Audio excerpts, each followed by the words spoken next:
안녕하세요. H성형외과 백정환입니다. 오늘 설명드릴 내용은 사각턱 재건에 대한 내용인데요. 왼쪽에 수술 전 사진에서 보시다시피 사각턱을 절제하면서 이 오른편만 이렇게 좀 절제가 됐고요. 앞턱까지 절제가 안 되면서 이렇게 좀 파먹은 듯한 인상이 되면서 약간 개턱 느낌이 나서 제게 재건을 문의 주셨던 분입니다. 왼쪽은 또 앞쪽까지 좀 절제가 많이 돼서 약간 비대칭으로 절제가 됐고요. 이렇게 겹쳐보시면 약간의 절제 양도 좌우에서 좀 차이가 나고 왼쪽이 조금 더 많이 절제가 된 모습입니다. 정면에서도 보시면 이렇게 이 부분, 신경관 바로 밑에 부분에 약간의 함몰이 관찰될 정도로 조금 많이 절제가 된 경우고요.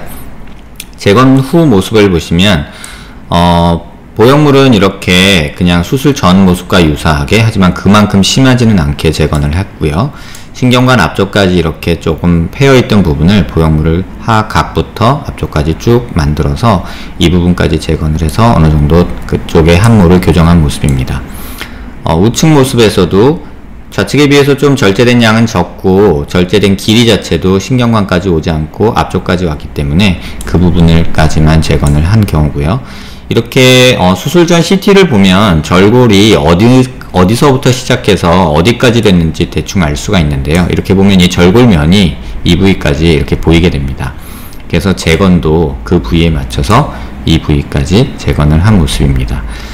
사각턱 재건에 있어서 가장 중요한 것은 많은 환자분들이 수술 전의 모습으로 가길 원한다, 이런 경우는 거의 없는 듯 합니다. 다만 수술 전 모습보다는 조금 갸름하게, 하지만 지금처럼 과절제되지 않은 모습으로 항상 재건하기를 원하시는 듯 합니다.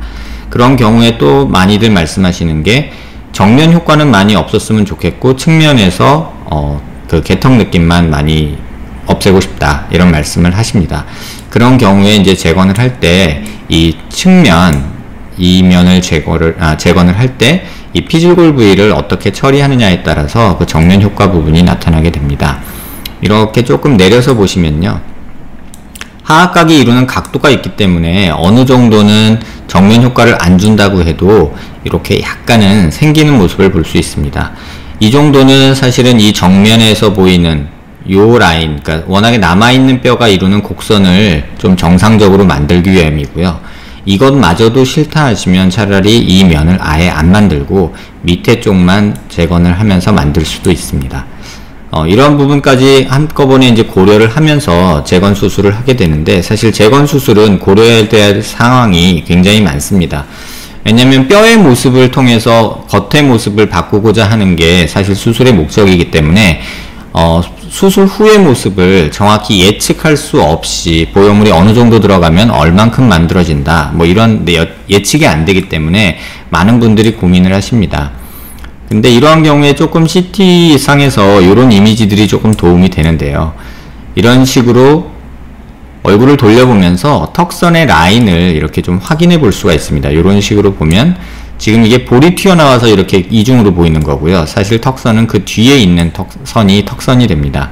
그래서 이런 라인들을 이렇게 겹쳐보면서 목 라인과 턱 라인, 이런 것들을 보면서 정면 효과를 줄 부분이 어디고 또 과절제돼서 없어진 부분이 어딘지 이렇게 조금 살펴보는 이런 이미징 툴들이 있기 때문에 도움을 조금 받을 수 있습니다. 또 측면에서도 보면 이렇게 피부 모습을 보면서 이 부분에 함몰이 이렇게 있어서 개턱 느낌이 나기 때문에 요만큼을 만들어줬으면 좋겠다. 그래서 하악각의 위치는 정상적으로 한 요정도 만들어주는 게 좋겠다 라고 계산을 하고 이렇게 부위를 정해서 겹쳐보면 대략 정확한 모습이, 완전히 정확할 수는 없지만 대략 하악각의 위치를 어디에 위치시켜야겠다라는 이런 모습들이 수술 전에 계획 단계에서 만들어질 수 있게 됩니다. 그래서 단순히 뭐 없어진 거를 살짝 보충하자 이런 개념이 아니라 좀 더 나은 모습 또는 수술 전의 모습과 거의 유사하게 이런 방향으로 수술을 진행하기 위해서는 수술 전에 이런 CT나 어떤 이미징 툴들을 이용해서 조금 더 면밀히 고민하면서 수술 계획을 환자분과 의사와 함께 하는 것이 중요하리라고 생각이 됩니다.